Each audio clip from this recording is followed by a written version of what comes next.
vote discuss the White House's rescissions package, meanwhile, after a chat with the Speaker yesterday. Watch this.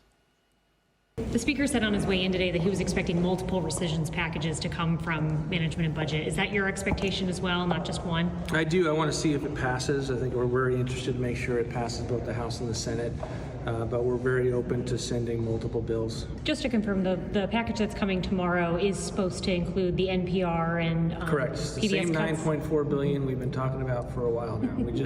We've been working with the House to make sure it's in the best place to pass. Mr. Chairman, what about that? I mean, you've got the CBO projections, and I don't know how accurate these projections are, but the CBO says we're talking about $22 trillion in a 10-year deficit. That's $2.2 trillion a year. Total debt is going from $37 trillion to almost $60 trillion by 2035 if we stay on this track. Yeah, that's unsustainable. And I think, that's something we can all agree on, that something has to change. We've got to change the trajectory and change the culture in Washington that recognizes this taxpayer money is a finite resource, number one. Number two, we need to do a better job and be better stewards of that resource. And that's just not been the case. So I understand the frustration of my colleagues who want to do more. And I think we need to do more, but I think we probably need to be a little more realistic about what we can do under the time constraints that we're under, and what it takes really to build consensus and get all these things done. So it's probably going to take multiple bites at the apple, but I actually welcome multiple rescission packages coming over, and let's codify those DOGE cuts that were identified and work with the president to get this done. Yeah, well, look, at a minimum, everyone seems to be on the same page in terms of where we need to go.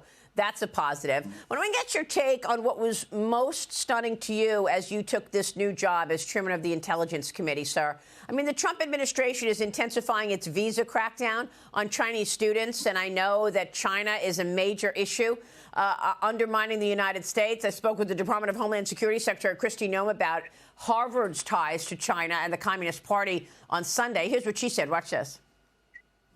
They've allowed their students to participate in activities that are paramilitary activities and supported them and feeding information back to our enemy, which is Communist China. In fact, even the leader, Xi Jinping of China's daughter, has a degree from Harvard. And hundreds of thousands of these foreign students have come into our country. And our universities have facilitated it because they pay full tuition. They've taken away opportunities from our American students. Harvard has talked a game to where now they say they want to comply with the requirements of our foreign student programs. They absolutely have not. They have not followed the rules of the program, the vetting processes of these students, giving us the information on their criminal background checks, what they may have done to break the law in their country or here or promote violence on campus, and they won't comply. Therefore, they will not get to participate. These ties to China are deeply alarming, and they're not just Harvard. There's other universities. We're going through every single one of them. I mean, Mr. Chairman, clearly the CCP has exploited the student visa process, and you've said that the CCP is ramping up its influence in the West. Tell us about your portfolio. What's most important? Is there anything else as important as what you've learned about China?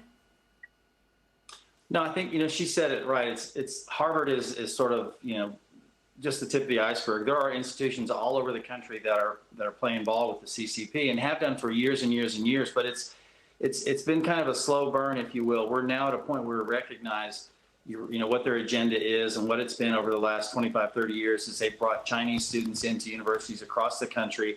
And the more students they get, the more money these universities get. That's good for their bottom line, but long term, what did they have to give up to get it? And so this is where we see the problem. And Harvard is just probably the biggest example, maybe the most glaring, but it's systemic throughout our higher education, and that's a real problem. But China is the ever-present problem that kind of we eat, sleep, and breathe that issue here as far as homeland, Western Hemisphere.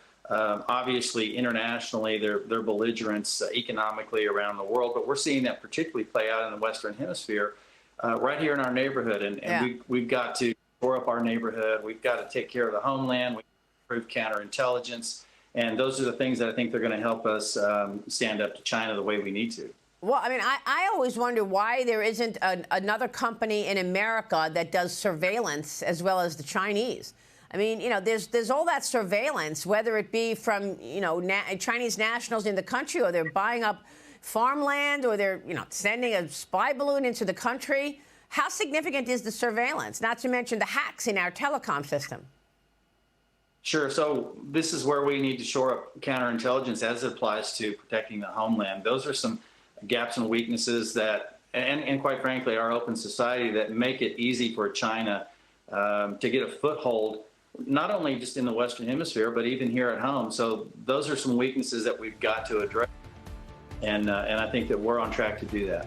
All right, we'll leave it there. Mr. Chairman, good to see you this morning. Thanks very much. We're watching your work always. Rick Crawford joining us. Stay with us. We'll be right back.